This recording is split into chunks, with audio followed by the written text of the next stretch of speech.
Για τους Εβραίους, ο Ιησούς ήταν αιρετικός.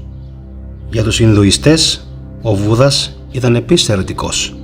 Οι Αθηναίοι θανατώνουν τον μέγα φιλόσοφο Σωκράτη για τα αιρετικά του πιστεύω εκείνης της εποχής.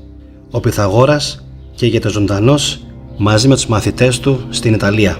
Ο Αλ-Χαλάχ, Ισλαμιστής Σούφι μυστικιστής του 10ου αιώνα, σταυρώθηκε από τις μουσουλμανικές αρχές.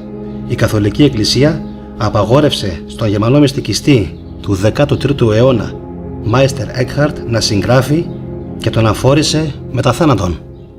Οι Προτεστάντες εξεδίωξαν από τη γέννητρά του στη Σιλεσία τον μυστικιστή του 16ου και του 17ου αιώνα, τον Ιάκοπ Μπόμε, γνωστό και ως φωτισμένο υποδηματοποιό.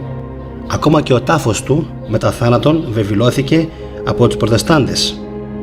Επί 8 ολόκληρα χρόνια η Ρωμαιοκαθολική Εκκλησία υπέβαλε σε βασανιστήρια τον Ιταλό μυστικιστή φιλόσοφο Τζιορντάνο Μπρούνο πριν το στείλει τελικώς στην πυρά. Αν παρακολουθείτε βίντεο στη θετική ντοπαμίνη για πρώτη φορά, κάντε εγγραφή στο κανάλι και πατήστε το κουδουνάκι για να μην χάνετε κανένα βίντεο. Παραδόξως, οι μυστικιστές ακολουθούν με θάρρος τα οράματά τους όπου και αν τους οδηγήσουν αυτά, αντιμέτωποι συνήθως με έναν κόσμο εχθρικό προς την διορατική αντίληψη και τις πνευματικές τους αξίες, χάρη σε έναν ατομισμό που αποκτούν αφήνοντας το εγώ τους να χαθεί στο θεϊκό το όλον. Ενώ λοιπόν ορισμένοι από τους μυστικιστές κατάφεραν να συμβιώσουν, έστω και με δυσκολίες, με το θρησκευτικό κατεστημένο της εποχής τους, οι περισσότεροι σπηλώθηκαν και υπέστησαν ανηλεή διωγμό, μόνο και μόνο επειδή ισχυρίζονταν ότι είχαν άμεση προσωπική γνώση του Θείου. Ωστόσο, δεν πρέπει να ξεχνάμε ότι όλες οι θρησκείες έχουν γεννηθεί από τη βίωση της πνευματικής αφύπνισης που αποτελεί την ουσία του μυστικισμού και όλες αντλούν στοιχεία από αυτήν την κοινή πηγή. Ένας τέτοιος μυστικιστής ήταν και ο Τζορντάνο Μπρούνο, που γεννήθηκε στην Νάπολη το 1548 και πίστευε ότι η γη περιστρέφεται γύρω από τον ήλιο όπως ακριβώς η ψυχή γύρω από τον Θεό. Τιμάται τόσο ως μεγάλος μυστικιστής όσο και ως μεγάλος επιστήμονας.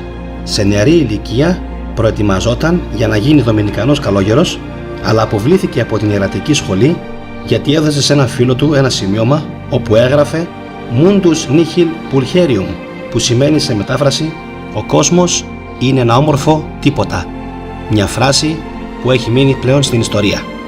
Επηρεάστηκε σε σημαντικό βαθμό από την ανακάλυψη αρχαίων φιλοσοφικών χειρογράφων, κυρίως έργων που αποδίδονταν στον αρχαίο σοφό Ερμή τον Τρισμέγιστο, καθώς επίσης και σε πολλούς αρχαίους Έλληνες συγγραφείς. Ο Μπρούνο αφοσιώθηκε στη διάδοση αυτών των αρχαίων μυστικιστικών ιδεών στην Ευρώπη.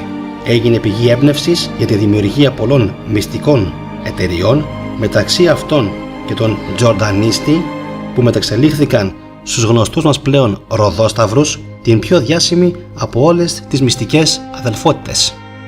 Η επιρροή του είναι επίσης εμφανής στα αιγυπτιακά στοιχεία που είχαν υιοθετήσει οι Σκοτσέζοι μασόνοι τον 17ο αιώνα.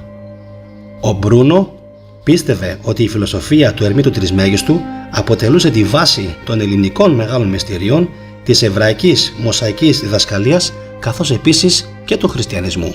Πίστευε επίσης ότι αυτή η φιλοσοφία θα μπορούσε να καταπιεί η ενοποιητική θρησκεία με επίκεντρο την οποία θα μπορούσαν να συγκλίνουν και να λύσουν τις διαφορές τους οι Εβραίοι, οι Καθολικοί, καθώς επίσης και οι Ορθόδοξοι Χριστιανοί, οι Πλατωνικοί Ουμανιστές, καθώς και οι Μουσουλμάνοι. Αλλά μέσα στην αφέλειά του έκανε το λάθος και επέστρεψε στην Ιταλία, όπου συνελήφθη και βασανίστηκε από την Ρωμαιοκαθολική Εκκλησία επί 8 συναπτά έτη. Το 1600 θανατώθηκε τελετουργικά στη Ρώμη από τους εκπροσώπους του Θεού. Έτσι, η εγκληματική οργάνωση της Ρωμαιοκαθολικής Εκκλησίας κατάφερε να συγγύσει ακόμα έναν μύστη, ο οποίος το μόνο που προσπαθούσε να κάνει ήταν να διαδώσει τα αρχαία ελληνικά και αιγυπτιακά μυστήρια ανά τον κόσμο και φυσικά να ενώσει όλες τις θρησκείες που μέχρι εκείνη την εποχή σκοτώνταν μεταξύ τους.